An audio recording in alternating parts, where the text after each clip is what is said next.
Hola, ¿cómo están? Este es el programa De Frente, un espacio digital en el cual discutiremos de los temas que afectan a su vida, a su familia, a nuestra sociedad. Hablaremos de economía, de política, de historia, de cultura, de todos aquellos desafíos que tenemos para nuestro progreso, para nuestra modernización. Pero no solo nos quedaremos en los grandes temas o en las grandes preguntas. También hablaremos para la gente que trabaja, que emprende, que está desarrollando un nuevo negocio, para que intercambiando ideas, para que discutiendo distintos puntos de vista, conociendo distintas perspectivas, aprendamos de nuestros invitados, de distintas personalidades, de distintas personas que con su trabajo todos los días contribuyen a mejorar nuestra sociedad. Este va a ser un programa que lo vamos a hacer por vía digital.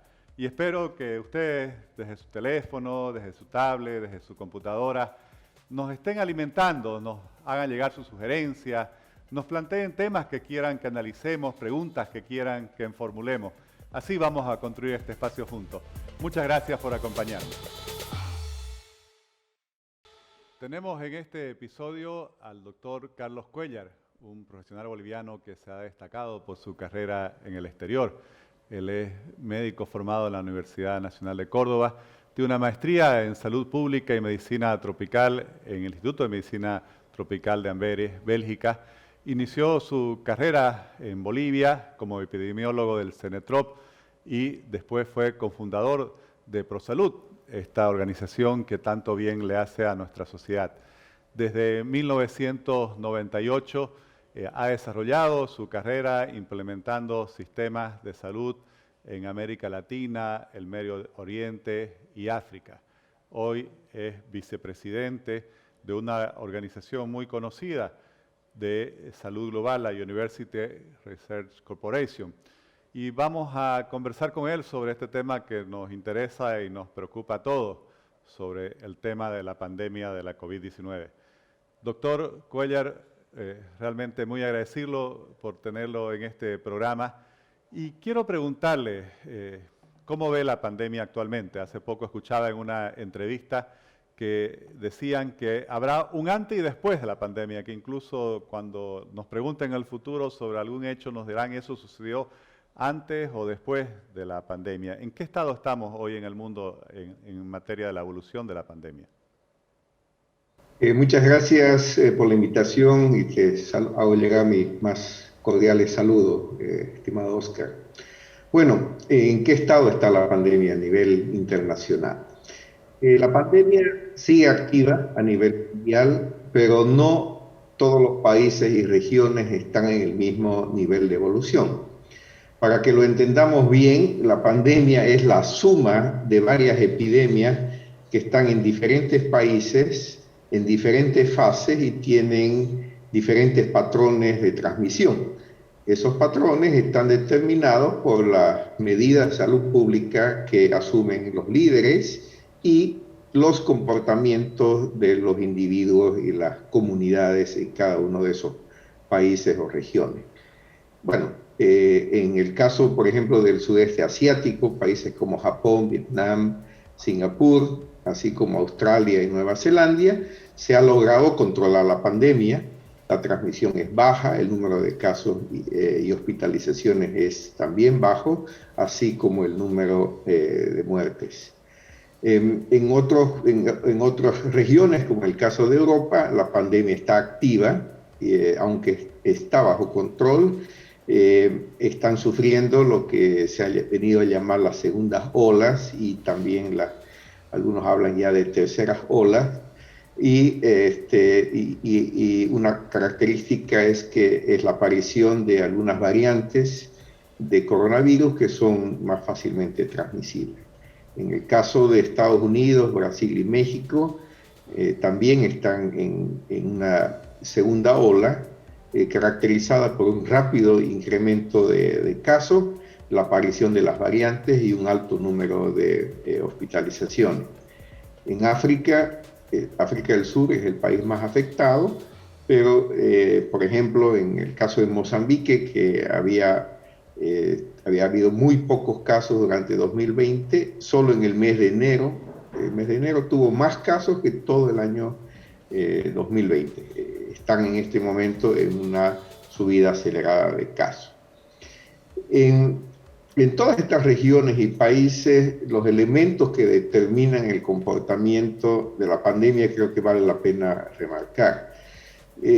La pandemia evoluciona en la medida en que, primero, la percepción de los líderes, ¿no? Hay líderes que aceptan la existencia del virus, se adhieren a la ciencia, hay otros virus que creen que el virus no existe, o que el país es tan excepcional, tan particular, que va a poder eludir esta realidad a nivel mundial.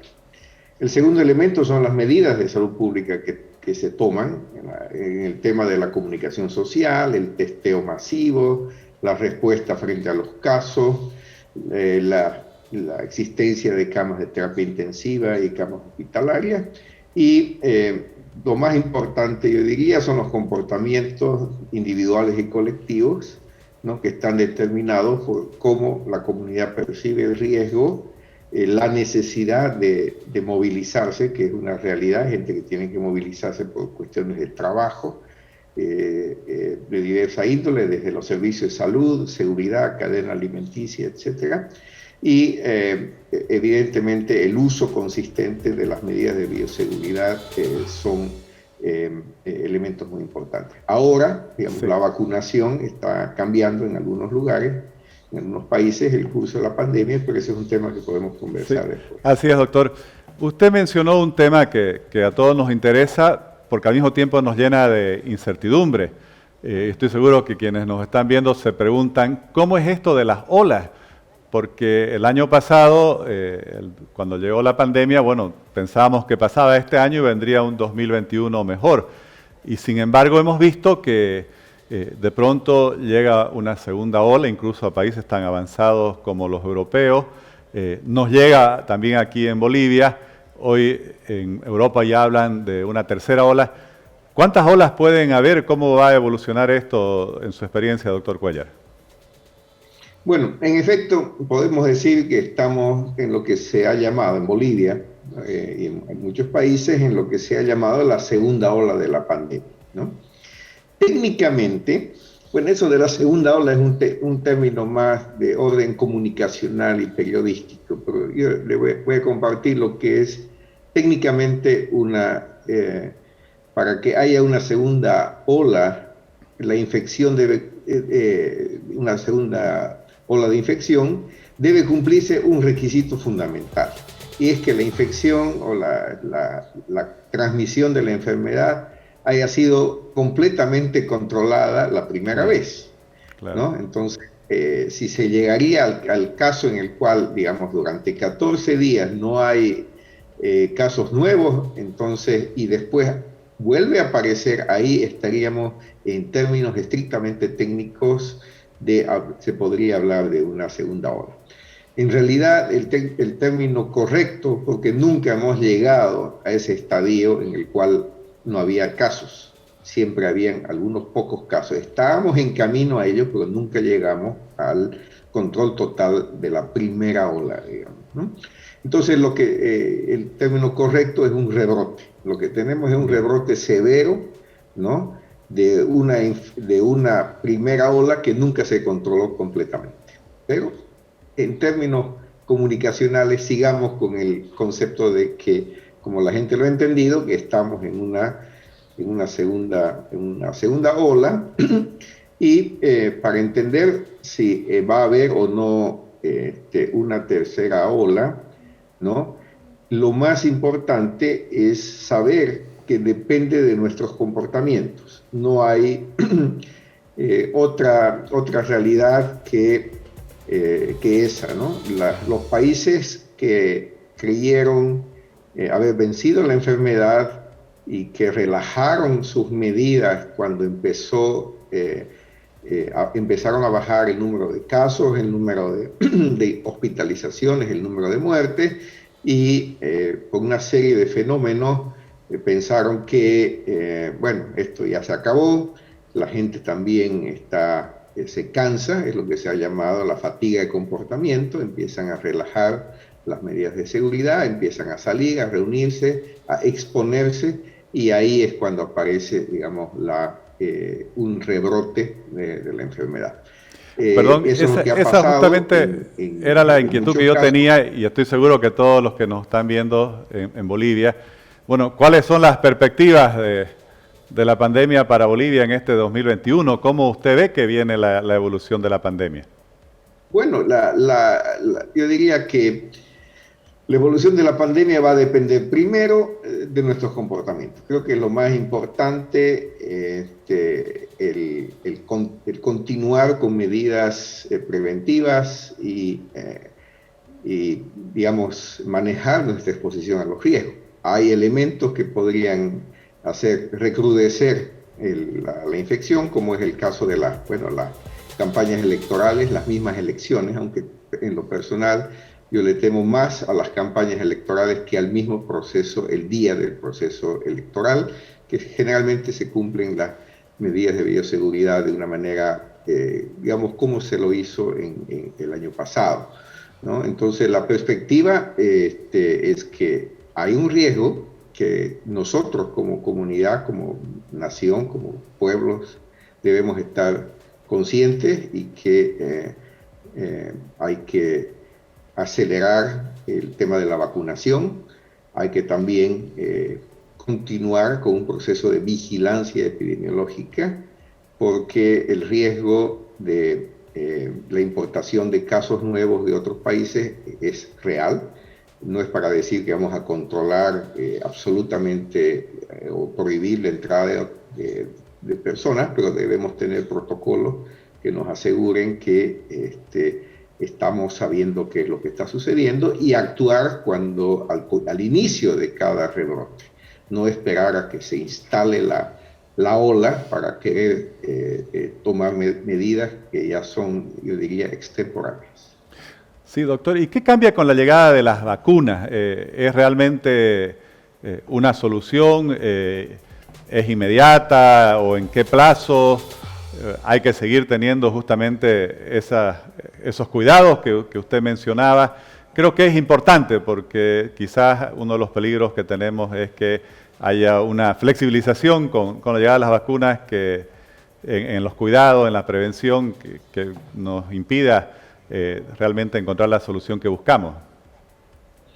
Bueno, las vacunas yo creo que es la medida preventiva que al final va a lograr el objetivo que es de aumentar la inmunidad colectiva y hacer caer el número de casos.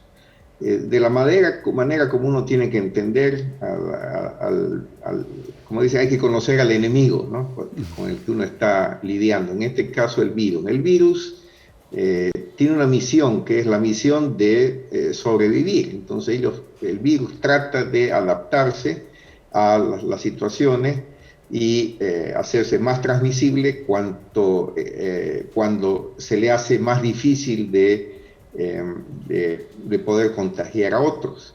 Entonces, esta es una carrera contra el virus, ¿no? Yo creo que mientras más rápido se vacune, la vacuna es una solución. Sin embargo, ¿no? Para que esa solución funcione, se tiene que alcanzar un número mágico, y el número mágico es 70% de la población que tenga inmunidad, sea inmunidad por haber tenido la infección o inmunidad por la vacuna, para que eso haga que ya para el virus sea muy difícil poder reproducirse. Sin embargo, hay que seguir las normas básicas de seguridad. No es decir, yo me he vacunado, tengo mis 2 dosis y ahora me voy a ir a la calle sin barbijo, a exponerme. No, no es así. Uno tiene que mantener, como gobierno, como país, tenemos que seguir la vigilancia epidemiológica, nuevos casos, y como, digamos, en el caso de Bolivia, tenemos que desarrollar la capacidad de hacer la vigilancia genómica. La vigilancia genómica significa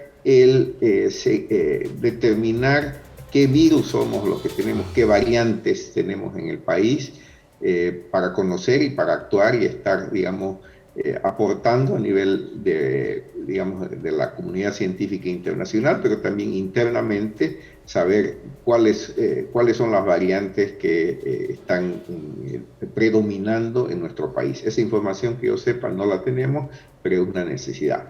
En resumen, vacunación se mantienen, sí, y es muy positivo. Segundo, se mantienen las medidas de bioseguridad hasta alcanzar el 70% digamos, y ver objetivamente que los números de casos se reduzca y las hospitalizaciones y las muertes. Y hay que seguir con una vigilancia epidemiológica porque pueden haber rebrotes o pueden haber casos importados y desarrollar esta capacidad de hacer la vigilancia genómica para saber qué variantes tenemos en el país.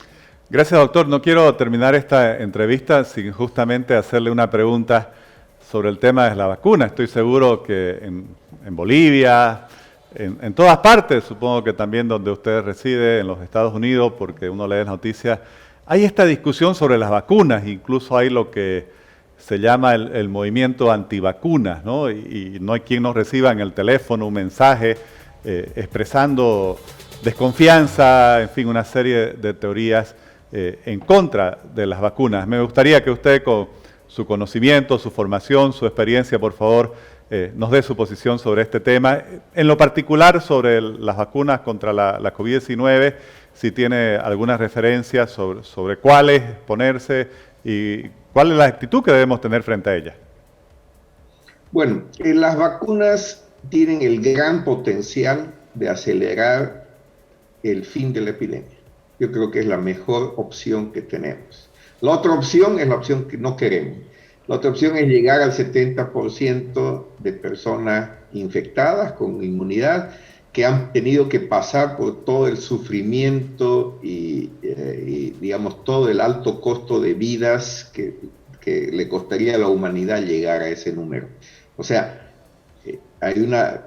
yo calculo que alrededor de 15-20% de la población ya ha tenido, digamos, en el caso de Bolivia, ¿no? La infección, pero esa misma inmunidad está lejos del 70% que estamos hablando. Entonces, para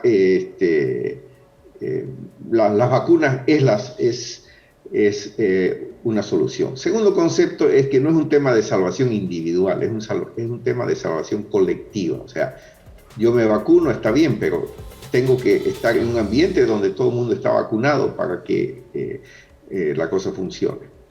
El camino con vacuna es muchísimo más corto y nos ahorra vidas humanas, sufrimiento humano. Sin embargo, hay un principio en salud pública que dice, las vacunas no salvan vidas, las vacunaciones sí salvan vidas. ¿Qué quiero decir? Que la vacuna en la heladera, en el refrigerador, no sirve de nada. Tiene que estar en el brazo de la persona. Y yo creo que hay un tema operativo muy grande, un desafío inmenso de poder movilizar a toda la sociedad para llegar a la vacunación de una forma rápida, con participación del sector privado, del sector público, de la comunidad, voluntarios, etcétera, para lograr esa inmunidad colectiva que necesitamos para derrotar a la pandemia. Bueno, hay varias vacunas con diferentes, digamos, tecnologías, y todas las vacunas aprobadas por la OMS, la Administración de Alimentos y Drogas de los Estados Unidos, la Unión Europea, son seguras y confiables. Hay evidentemente muchas noticias falsas, tendenciosas, originadas por movimientos antivacunas que comenzaron hace unos años, pero que yo creo que están basados en elementos que no son científicos, en rumores, en creencias de que las vacunas son para que la gente o empresas se llenen de dinero, o que esa es la forma que va a dañar a la humanidad. Bueno, muchas teorías que no me voy a referir. Sin embargo, yo creo que sí les puedo decir cuál es la mejor vacuna. Y la respuesta es esta. La mejor vacuna es la que me puedo poner y la que tengo a mi alcance. En la medida en que en este momento hay un desfase entre la demanda por vacunas y la oferta. La oferta es muy poca, la demanda es mucha. Entonces, no es el momento de ponerse, digamos, escogedor. Todas las vacunas que han sido aprobadas por las organizaciones que he mencionado son seguras y confiables y tienen la eficacia que se necesita para que logremos la cobertura de vacunación, para que tengamos inmunidad colectiva que necesitamos para recuperar la normalidad en todo sentido, en la vida económica, en las relaciones individuales, y que tenemos que verlo como, repito, que no es un tema de salvación individual, es un tema de salvación colectiva para que esto sea historia y ya no más una realidad. Eso es lo que buscamos. Muchas gracias, doctor Cuellar. Realmente estamos muy contentos de haberlo tenido en este primer episodio del programa De Frente. Estoy seguro que para todas las personas que nos han estado siguiendo por las redes sociales, las explicaciones que usted nos ha dado han sido muy esclarecedoras, nos ayudan a despejar muchas dudas y también nuevamente felicitarlo por toda esa trayectoria profesional de la cual los bolivianos podemos estar muy orgullosos. Un saludo y un abrazo. Estamos en De Frente, este espacio digital en el cual vamos a discutir distintos temas de actualidad. Y tenemos a una invitada de la cual estamos realmente muy contentos de que haya aceptado esta invitación. Katia Bacadíez es economista, tiene una maestría en la ingeniería de la producción, ha trabajado durante mucho tiempo en el área de pensiones y es experta en sistema de pensiones, participa en distintos directorios de entidades económicas, de importantes empresas de Santa Cruz, de Bolivia. Y queremos hablar justamente de pensiones, que es un tema que estoy seguro les interesa mucho y nos interesa mucho a todos. Katia, gracias nuevamente por estar aquí. En todo este debate, en toda esta discusión que ha habido sobre el tema de las pensiones, se percibe que no hay mucha información realmente de cómo funciona el sistema. Yo quisiera, si para comenzar estas preguntas y atendiendo el interés también de la gente, este es un espacio digital y vamos a estar siempre recibiendo sugerencias, consultas a través de las redes. ¿Nos pudieras explicar este sistema de pensiones en el cual cada uno tenemos nuestra cuenta individual que comienza el año 96, que después hay una ley el año 2010 que los reforma? Realmente, ¿cuáles son sus principales características? ¿Nos podrías explicarlo, por favor? Claro que sí. Primero, gracias Oscar por la invitación y éxitos con De Frente. Creo que en relación a tu pregunta es bueno dividir en 3 periodos. Sí. Nosotros en Bolivia tuvimos un sistema de reparto hasta abril del 97, que era el sistema de reparto. Ya los trabajadores aportaban al Estado y el Estado pagaba con esto las pensiones de los rentistas en la época. ¿Qué fue pasando? Que mientras se necesitaban 10 trabajadores para un jubilado, ya en la época el sistema quebró, digamos, y financiaba en 3 trabajadores a un jubilado. Entonces, con esto se copia a partir de mayo del 97, comienza el sistema de capitalización individual, que fue un sistema copiado, el pionero fue Chile, ¿no?, del sistema chileno. ¿Y en qué consiste el sistema que hasta ahora tenemos, el de capitalización individual? Ya que cada trabajador, cada aportante ahorra, trabajador o independiente, que antes no había la opción de que el independiente aporte, ahorra para su jubilación. O sea, se deposita en una caja de ahorro que es su cuenta individual, ¿ya? Y este dinero se capitaliza todos los días, genera intereses y se va capitalizando todos los días. Esto a partir del mayo del 97. Cada uno tenemos nuestra propia caja de ahorro, cuenta individual, con destino a una jubilación futura. ¿Ya? ¿Qué pasa ya en diciembre del 2010? Continúa con la nueva ley del diciembre del 2010, continúa el sistema de capitalización individual, que es el que todavía tenemos, todavía se ha respetado la cuenta individual, pero antes, que a partir de mayo del 97 hubo en el 96 una licitación, 2 administradoras de fondos de pensiones internacionales ganan y son las que están administrando hasta la fecha, ¿ya? Pero dice ya que la ley del 2010 y que dice la Constitución también, ¿no?, que ahora tiene que ser el Estado el que administre. Y la ley del 2010 crea una gestora pública, ¿ya?, para administrar estos fondos. Hasta la fecha, la gestora pública no está administrando, continúan las AFP administrando estas cuentas individuales y estos fondos de pensiones. No se ha terminado de reglamentar la ley, pero continuamos con nuestra cuenta individual. Perfecto. Y ya lo que yo quisiera, y estoy seguro que quienes nos están siguiendo por las redes se preguntan realmente, ¿qué pasa con el dinero? Todos los meses, obviamente en el sector formal, porque esto no llega a quienes no tienen un empleo formal, tanto el empleador como el trabajador realizan aportes al sistema de pensiones. ¿Cómo se invierte eso? ¿Dónde va? ¿Dónde está el dinero boliviano? Si podrías darme una idea cuánto se ha acumulado en todo este tiempo, cómo está más o menos distribuido en sus inversiones. Eso es interesante. A partir del mayo del 97, que es cuando comienza el sistema de capitalización individual administrado por las AFPs, hasta la fecha, llevamos casi 24 años en mayo, se ha ahorrado y ha generado un ahorro de 21.000 millones de dólares en fondos de pensiones. 21.000 millones de dólares. Sí, estamos hablando entre el aporte más la rentabilidad capitalizada que ha generado. Este dinero, que estamos hablando más del 50% del Producto Interno Bruto boliviano, ¿no es cierto? O sea, para Bolivia es realmente representante. ¿Cómo se invierte? Todos los días. Otro fondo igual en el país. Todos los días el dinero se invierte, porque esa es la idea de que genere rentabilidad y que nunca esté parado. Entonces, actualmente, ya el 70% de estos fondos, casi 14.000 millones de dólares, están en el sistema financiero. 60% en entidades bancarias y un 10% en entidades no bancarias. Pero un 70% están en el sistema financiero. Un 20% está en títulos del Tesoro, que cuando empezó el sistema era un 70% en títulos del Tesoro, estamos con solo un 20%. Y un 10% está invertido en bonos de empresas, de sociedades anónimas. Y estas inversiones, ¿qué es lo que ha pasado en los últimos años? Porque uno leía que las inversiones en algún momento llegaron a tener 12, hasta 14% de rentabilidad, creo que en su momento más alto. Así. Y sin embargo, hay números que muestran que en los últimos años fue bajando hasta el 2%. Y obviamente usabas que es como tener una caja de ahorros. Para alguien que se va a jubilar en el futuro, no es lo mismo tener al 12% que al 2%, porque eso obviamente van a ser menos recursos para cuando toque jubilarse. ¿Qué pasó para que baje tanto la rentabilidad? Efectivamente, mientras mayor el ahorro, mayor la rentabilidad, mayor va a ser tu pensión de jubilación o te jubilas antes. ¿Qué es lo que pasó?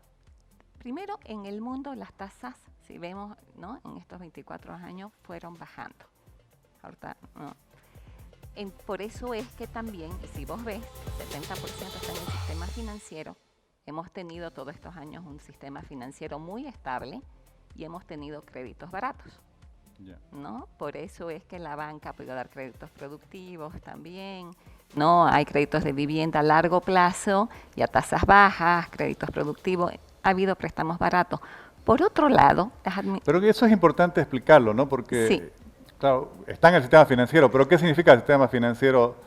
Recibe esos recursos, no se los queda. No se los queda, los invierte y los presta, ¿no es cierto? O sea, tanto el dinero de los fondos de pensiones como de los ahorristas que están en el banco, el sistema financiero también los está prestando, da créditos, ¿no es cierto? Sea para vivienda, sea para inversión, sea para consumo, para diferentes, pero da créditos. Entonces, por eso es que la economía también se ha movido bastante, con excepción obviamente de todos estos últimos años, pero en las últimas décadas hemos tenido un sistema financiero muy estable que ha permitido que también el país pueda crecer. Y cuando las AFP le dan a los bancos más o menos, ¿a qué plazo depositan esos recursos? Claro, son DPFs negociables en bolsas, pero pues pueden ser, o también los bonos, hay bonos a empresas que a 8 años, ¿no es cierto? Entonces, eso va variando, pero son plazos más largos que antes no había en estas condiciones. ¿Y esta baja en la rentabilidad cómo va a impactar en las jubilaciones futuras? Efectivamente, si bien los últimos años ha subido un poquito, pero mientras menor la rentabilidad, también es menor, obviamente, la pensión de jubilación. Pero esto hay que también aclarar algo, Oscar, particularmente en nuestro país, las AFP se rigen a una normativa, a la autoridad de pensiones, que es la que los norma y a un reglamento. Y esto es bastante estricto. Entonces tampoco es que puedan invertir tienen que invertir dentro de estos parámetros que la ley les exige. Por eso es que no ha habido. En otros países, por ejemplo, se han creado diferentes fondos y las personas pueden invertir, si son joven, por ahí en uno un poquito más arriesgado, porque también la rentabilidad no tiene que ver con el riesgo. Entonces hay 5 fondos y las personas escogen. Obviamente hay sistemas financieros más sofisticados para esto y hay mayor educación financiera.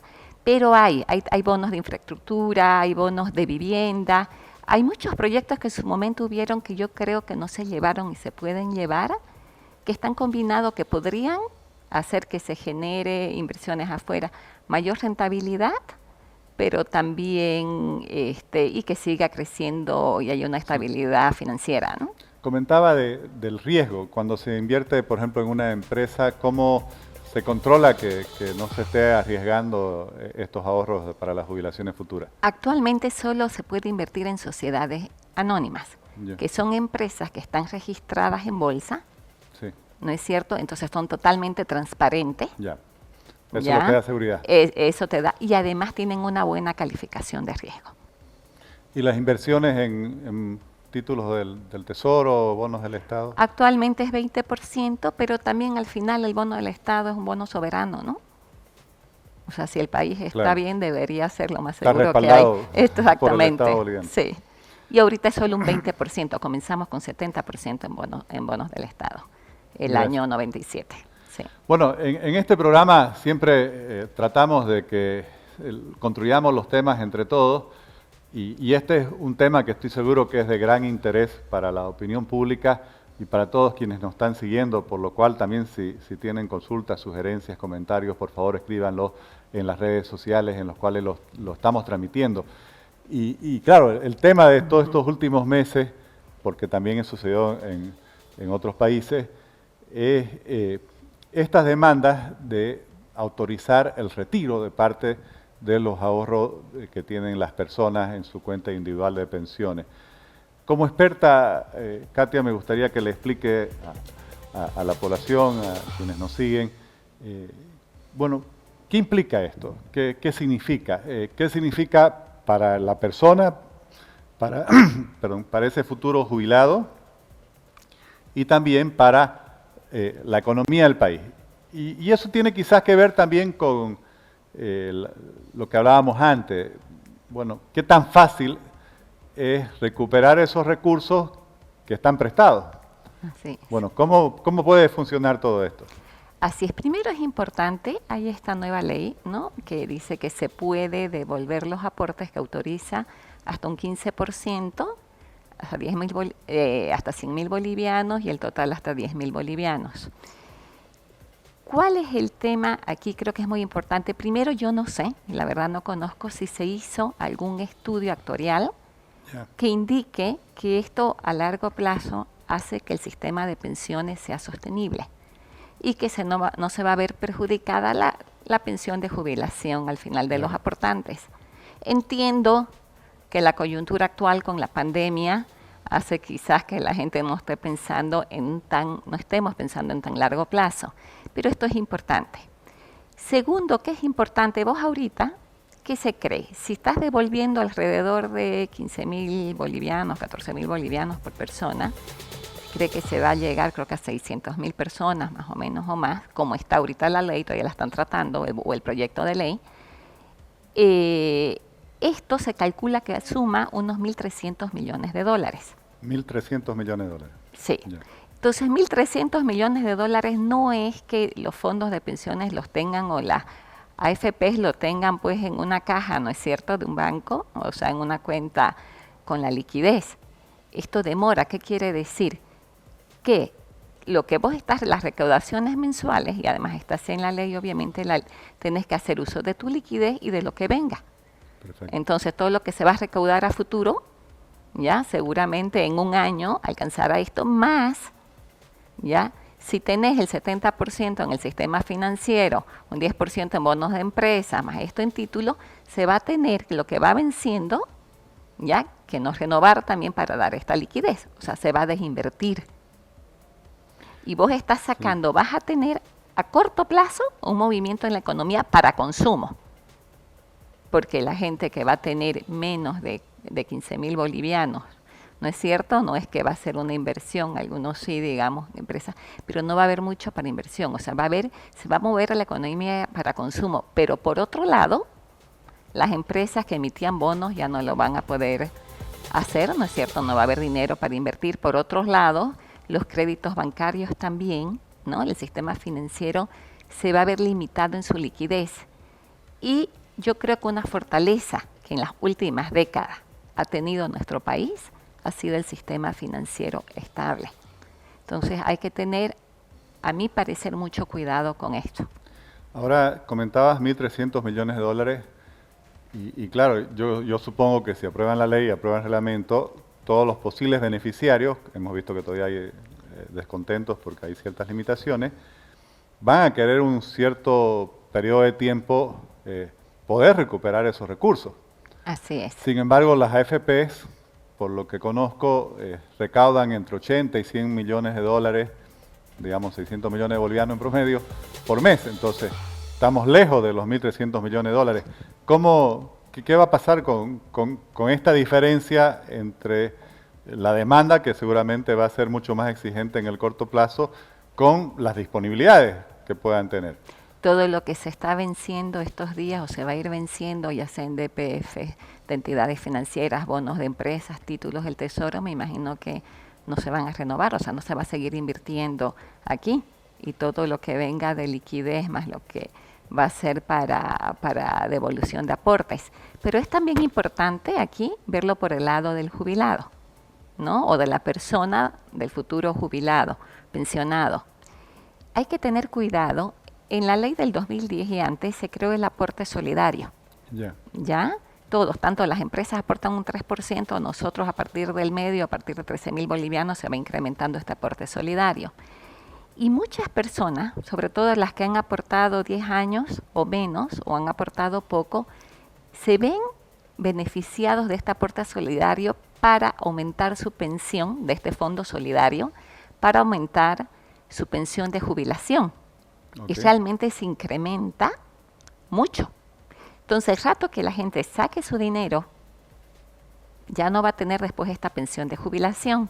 Por otro lado, cuando te jubilas, también tenés derecho, con solo un 3% de descuento de tu pensión de jubilación, a una caja de salud.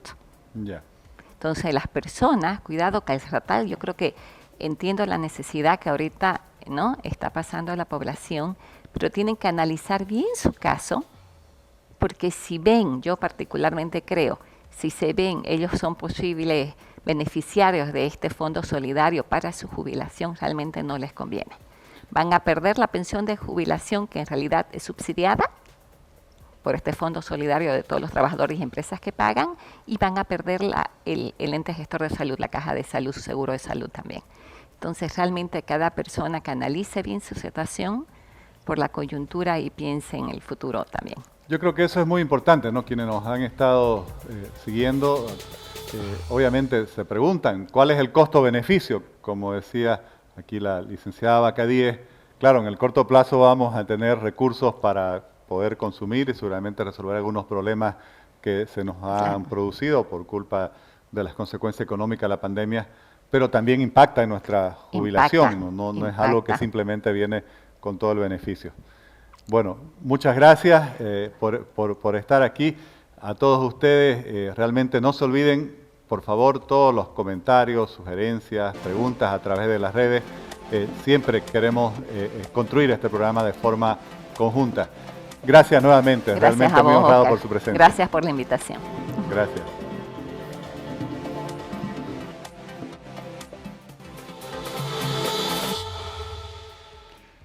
Muchas gracias por seguirnos en este primer episodio del programa De Frente. Para mí realmente ha sido una gran alegría. Me siento muy entusiasmado con la construcción de este espacio digital. Y como comentábamos al principio, espero que lo hagamos juntos para que nos hagan llegar, por favor, sus preguntas, sus propuestas o sus sugerencias sobre los temas que quisieron que tratemos en los próximos programas. Hoy tuvimos 3 invitados muy importantes. Con Eduardo Gamarra comentamos sobre todo lo que pasó en los Estados Unidos. Él es un experto en política internacional. Y me quedo con 2 ideas fundamentales. Una sobre la democracia, que él dice, incluso en un país como los Estados Unidos, que tiene la democracia más antigua del mundo moderno, las instituciones hay que cuidarlas, hay que velar por ellas y hay que trabajar permanentemente para que se fortalezca la democracia. La otra idea que tiene que ver con esa relación entre los Estados Unidos y Bolivia. En ambos países tenemos nuevos gobiernos.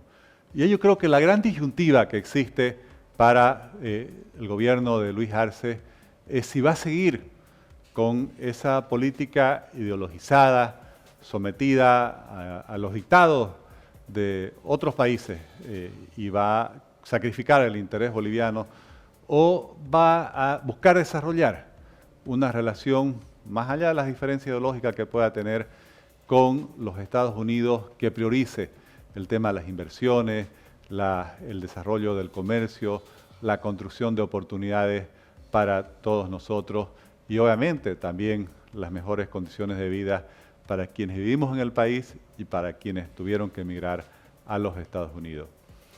Con el doctor Carlos Cuéllar comentamos sobre este tema que nos tiene a todos en vilo, que es la COVID-19.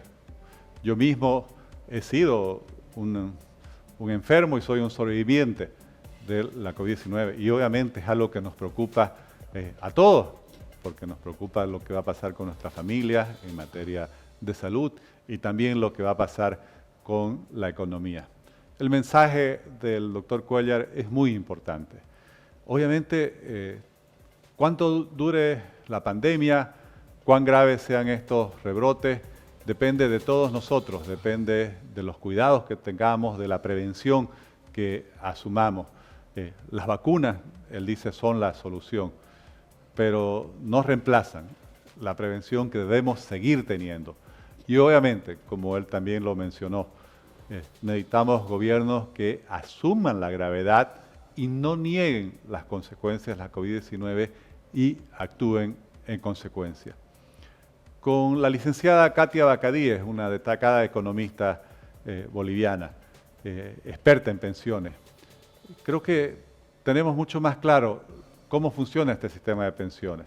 Un sistema en el cual todos los meses los recursos que aportan nuestros empleadores, que también se descuentan a nuestros ingresos, van a las AFP.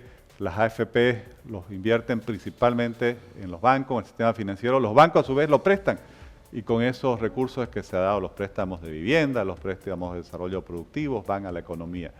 No está claro todavía esta autorización de retiro parcial de los ahorros que cada persona tiene en sus cuentas individual, cómo van a hacer para que estén disponibles esos recursos, porque están prestados. Habrá que ir desarrollando ese proceso. Pero también la licenciada Bacadíes dejaba un mensaje muy importante. Obviamente, tener esos recursos en la mano en el corto plazo le puede beneficiar a cualquier persona, pero cada uno tendrá que evaluar las consecuencias que tendrán sobre su jubilación futura, porque obviamente que van a impactar en las condiciones de esas jubilaciones hacia el futuro.